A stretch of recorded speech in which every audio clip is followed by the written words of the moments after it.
Welcome back, everybody, to Talking Everything Bible. This week we're finishing chapter 7. We started chapter 7, ended chapter 6, and started chapter 7 last week. And so we will finish chapter 7, and then should be back in one chapter a week after that. Just a quick note, we will be taking, the blog will be taking a break for 2 weeks at the end of April, just so you know. All right. I've asked Linda to do a quick recap of what we talked about last week. Linda, why don't you go ahead?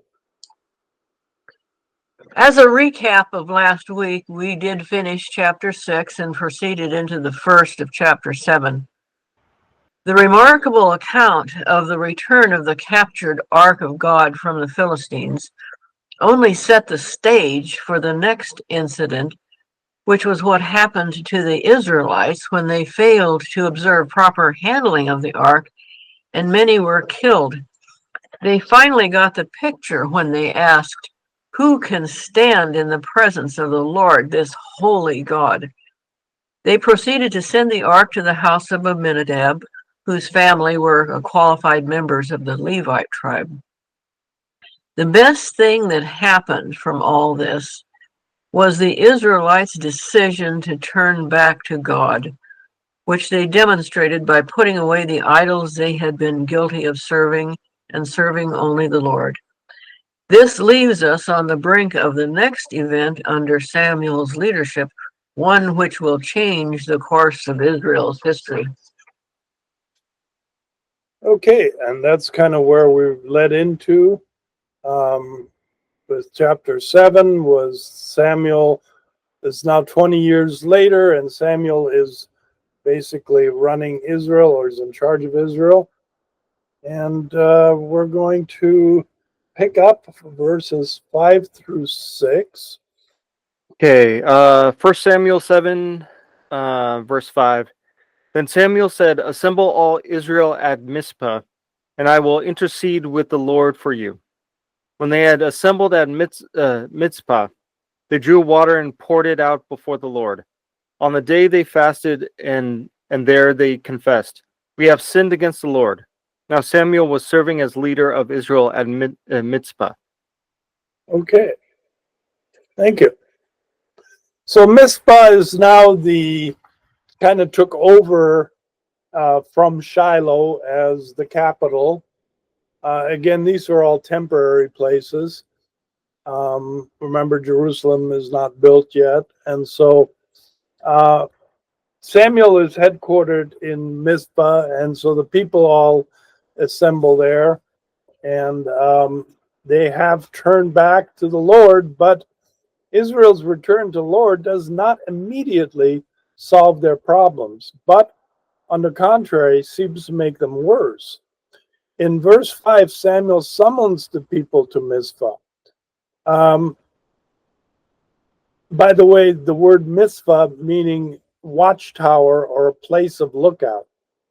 Mizpah appears to have been the site of Israel's assemblies on various different occasions in the Old Testament. Samuel stated the purpose is to pray to the Lord for the people. Their actions, fasting and confession, suggests a kind of covenant renewal ceremony. They also drew water and poured it out before the Lord. So far, then, in keeping with the transitional period in which he served, Samuel is described as a multitasking leader. Again, he's serving as priest, prophet, judge, and deliverer. And so he obviously is well respected, and the people are following him, and he's leading Israel in the right direction. The implication here, sort of reading between the lines, is these 20 years had been pretty rough for Israel. They were still constantly in battle. They were trying to rebuild things and had skirmishes with other nations. And so the return to just returning to God itself was a great start, but it was just that. It was a beginning. And so Samuel kind of now tries to move things forward by, they've gotten rid of their idols, they've gotten rid of their false gods, they're now serving the Lord, and they're doing some other. That, by the way, the whole water, pouring out of water, if you're wondering what's that all about, water was extremely precious in Canaan. Okay, they they didn't have equipment to dig wells, and so to water their lands and stuff. And so by drawing water from either a well or a pond or whatever this was, and then just pouring it out, may seem wasteful, but it was an act of faith. And it was a way of showing God, hey, we trust you. We're trusting you for our crops. We're not our water. We're not going to rely on the water source we have. We're going to trust you. So it was really an act of trust towards God. Okay? Comments or questions? Linda? I had been wondering about pouring out water. Were they in a drought? That pouring out water was actually significant, not just everyday thing. So you answered it. Okay. Ezra, would you read 7 through 9? All right.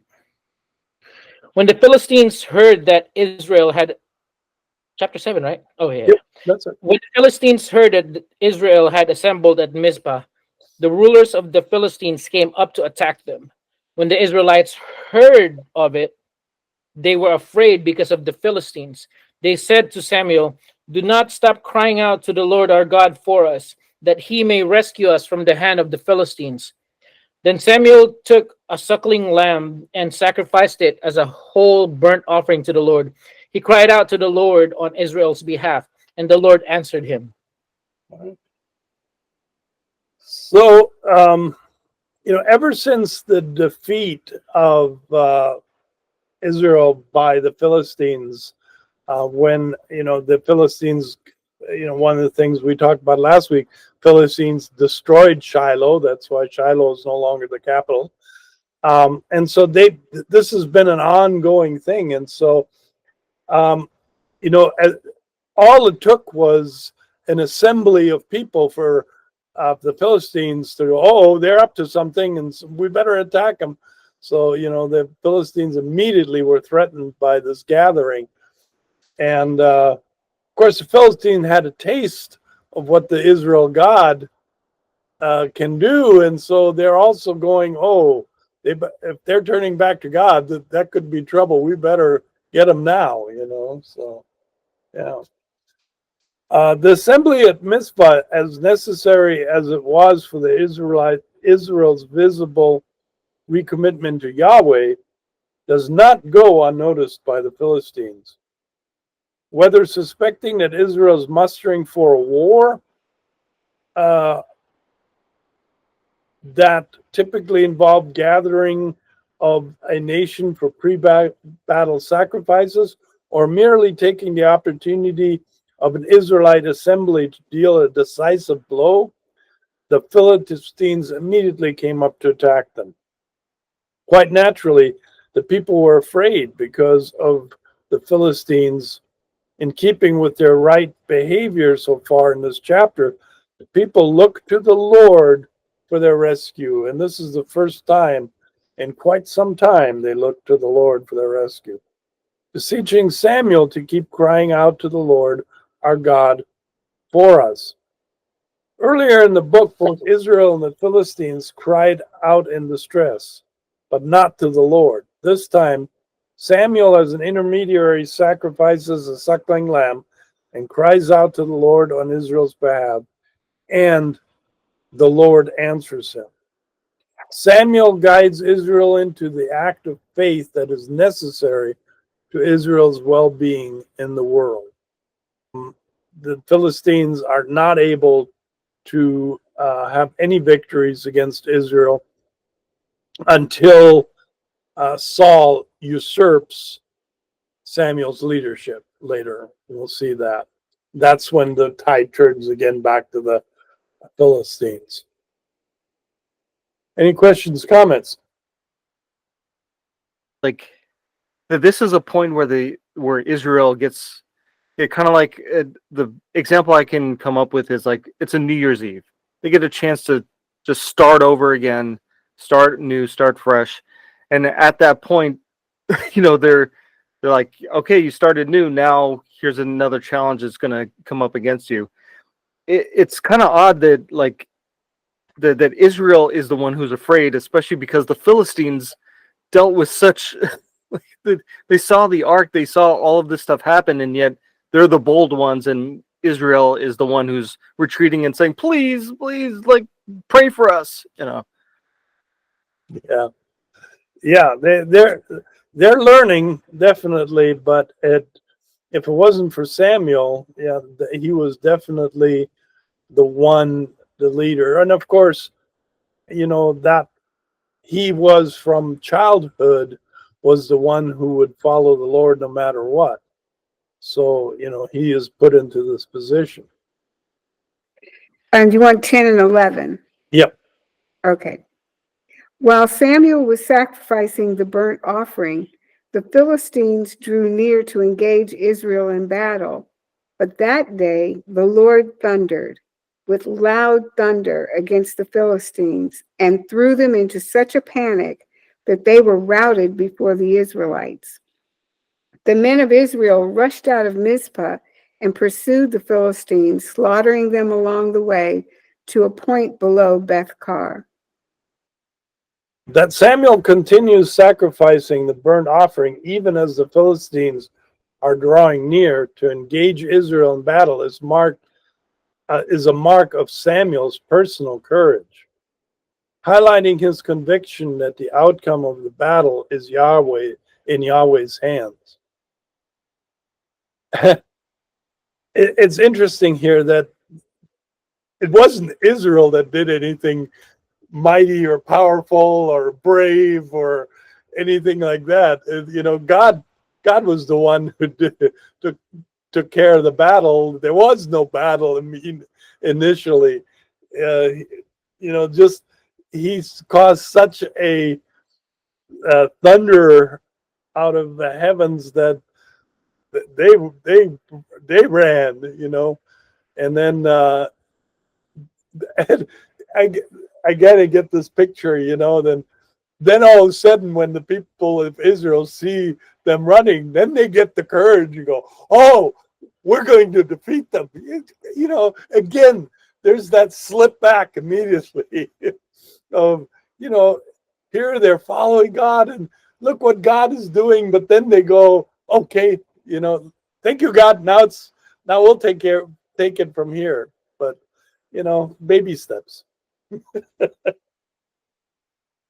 The effect, it answered Samuel, the Lord thunders with loud thunder against the Philistines. A dramatic manifestation that recalls Hannah's words of chapter 2, those who oppose the Lord will be broken. The Most High will thunder from heaven. The effect of the divine thundering on the Philistines is dramatic. It threw them into such a panic that they were routed before the Israelites. The Philistines are routed both psychologically and physically. Earlier, when Israel thought that they could manipulate Yahweh simply by bringing the ark into the battle, it was Israel that was routed before the Philistines. But the tables are now turned, and Israel pursues the Philistines to a point below Beth-kar. In other words, well into Philistine territory. Beth-kar is not mentioned anywhere else in the Old Testament, so the extent of the pursuit is actually unknown. Unless Beth-kar is a corruption of Beth-horon, which is located actually just 6 miles west of Mizpah. So commentators pointing out is this could have been just a typo, and they're talking about a town. You know, everything is on foot here. Remember, so 6 miles is doesn't seem like a lot, but it's huge. So it kind of would make sense that this wasn't, they didn't run after the Philistines for 30, 40 miles. They so that actually does again kind of make sense. I can't imagine what thunder from the heavens is like. All I know is it's whatever it is, it causes panic. But I was just thinking, they were so scared, and yet once they kind of figured out what was going on, they were probably sitting there going, "Hey, look at this! Do you think we ought to go? Let's run." And it just, I keep wondering. I mean, the God has been with them and done some amazing things over and over, and yet they just, I don't know, I don't know what word I'm trying to find, but it just seems like they know what they need to do, but they have a hard time doing it. And then when God does something like this, it's like, wow, okay, now we can go and do the things we were supposed to do in the first place. Which kind of is the way we do things too. Something to remember too is we got to keep the time span in mind. 20 years is pretty much a generation. And so this is all the young people here. This is all new to them. This is a new turning to the Lord, so, this isn't the people of the past all turning. This is basically a new generation. So they're learning again from scratch. Yeah. Let me say something. Yeah. You would have thought the Philistines would have got the message that God was on the side of the Israelites. I mean, there was such obvious messages given to them, and they still just persisted to go against the Israelites. Which amazes me, and that happens today too, though. In the world that we live in today. So absolutely, yeah. The enemy keeps persisting, and he knows he's not going to get anywhere, but he keeps on coming. Yeah. I'll just read verse 12. Then Samuel took a stone and set it up between Mizpah and Shen. He named it Ebenezer, saying, "Thus far the Lord has helped us." Were there any other comments or hands up I missed? When Jimmy was talking, my thought was, if the Israelites didn't get it, why would the Philistines? Right? Yeah. But also, just when you were saying about this is a younger generation, it's reminiscent of when the Israelites first came into the promised land, that was a whole, God had killed off the older generation because of their sin. So that was a whole new generation. And then again and again and again, and it is reminiscent of Gideon. I mean, it happens again and again, but it's Gideon that's on my mind, where, the angel of the Lord appears and he's like, what? Why would I believe that you are the angel of the Lord, given, the suffering that we are experiencing? And so it's just this constant God showing up according to his promise whenever they call out for help, whenever the Israelites call out for help. But yeah, it underscores time and time again, even today, the importance of, I always call it telling the story, right? Continuing to tell generation after generation what God has done and what God is doing. And that's still true today. A thought occurred to me earlier. The devil doesn't go after God, he goes after his people. the Philistines are doing that exactly. They knew that they couldn't beat Yahweh. I mean, they had just been diseased and everything. They knew it, but his people, let's go after the Israelites. And that's what keeps happening nowadays. All right, Jim, would you read 13 and 14? So the Philistines were subdued and did not invade Israelite territory again. Throughout Samuel's lifetime, the hand of the Lord was against the Philistines. Yes. The towns from Ekron to Gath that the Philistines had captured from Israel were restored to her, and Israel delivered the neighboring territory from the power of the Philistines, and there was peace between Israel and the Amorites. Yeah, the statement that the Philistines stopped invading Israel's territory is not to be taken as in an absolute sense, as if the Philistines' wars were permanently ended. Hostilities certainly continued during the reign of Saul, leading up to his death in 1 Samuel 31, and into the reign of David even. It's only after Samuel's death, however, does Israel suffer a major defeat by the Philistines. In the aftermath of the victory of chapter 7, the contested border towns from Ekron to Gath are restored to Israel, and Israel experienced peaceful coexistence with the Amorites, a term often used for the pre-Israelite, particularly hill country inhabitants of Canaan.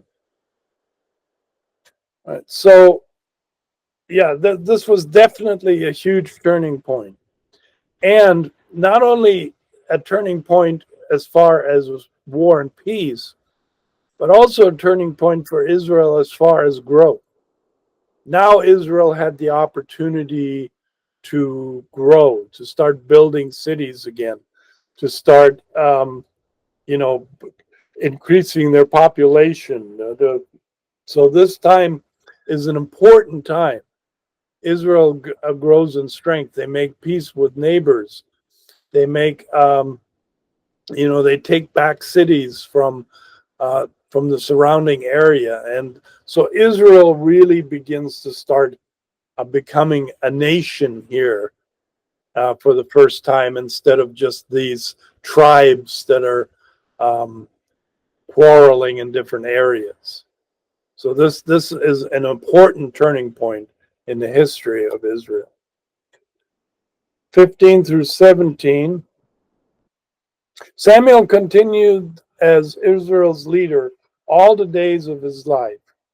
From year to year, he went on a circuit from Bethel to Gilgal to Mizpah, judging Israel in all those places. But he always went back to Ramah, where his home was, and there he also held court for Israel, and he built an altar there to the Lord. Samuel continues as Israel's leader all the days of his life, into his 90s actually. This summary statement signals that a major section is coming to close and a new section again is about to begin. The first 7 chapters of 1 Samuel have established a background for the major political shift Israel is about to experience. The story of Hannah demonstrated how God can work through everyday faithfulness to accomplish great things. Her song anticipated that one of these great things would be the introduction of kings. The story of Eli underscored the necessity of godly leaders giving full honor to God himself, and showed what happens when God is underweighed. Eli's story also provided key insight for understanding the lives of Saul and David, with the respect to both why leaders fail and how they should respond when disciplined or deposed. In chapter 7 itself, godly leadership and faithful response come together. The people longed for God, and in response to Samuel's introductions, got rid of their false gods. When these actions precipitated a circumstantial crisis, the people continue to look to God and to Samuel to pray for them. God ultimately rescues them, and a marker is established. Thus far, the Lord has helped us. A period of relative peace and prosperity was established under Samuel's leadership, all centered around the worship of Yahweh and no other gods. Again, some time is going to pass between now, the end of chapter 7 and the beginning of chapter 8. And once again, it doesn't take too long, generationally, before the people get dissatisfied with the status quo. Isn't that the story of Israel? And isn't that the story of us? You know, we just, you get right with God, you're at a good point, and pretty soon, yeah, we could do better here. God is not enough. And that's really the theme is, you know, it's every time the people and us and come to the point of God is not enough, that's when we get into trouble. I mean, not just like personally with our relationship with God, but just it seems like, you know, you look throughout history, there's eras in which like a leader takes the people in the way they're supposed to go, and then inevitably that leader dies, and then like things are in disarray because whoever takes over has a different idea, and it's going to be that way forever. So it's like, yeah, it's just another example of, you know, like Samuel was perfect for the people for this era, and then you said Saul comes in afterwards, and so like he kind of screws things up, or not screws things up, but he has a different way of doing things that throws things into disarray, and we can see that now with, you know, yeah, And yeah, later on does definitely. yeah. So it's like we see that now. It never changes. There's nothing new under the sun. The story of Israel in the Old Testament is the story of our walk with God. It's kind of like God showing us, hey, this is how it was as a nation, so this goes with you. And it's supposed to be a, hey, see where this goes, don't let it happen to you, but we do. I was thinking of all the times just in these short chapters that we've read that Israel enjoyed a time of peace. And there's something about remaining at war even when you're at peace. Mm-hmm. So like remaining at war spiritually, like there is always a battle going on. And God's fighting the battle, but the Israelites were still called to fight when God told them to fight, or to at least stand while God fought the fight, right? And so it just seems to me an overarching theme that is as true today as it might have been then, and that is to just even during times of peace to remain at war. And we ask ourselves, why don't the Israelites get it? And yet we sit here and we're like, why don't we get it? Well, let's bring this to a close. Again, we'll do chapter 8 next week. Chapter 8 basically begins a whole new story, whole new chapter, and we'll meet Saul and go from there. All right. We'll see everybody then next week.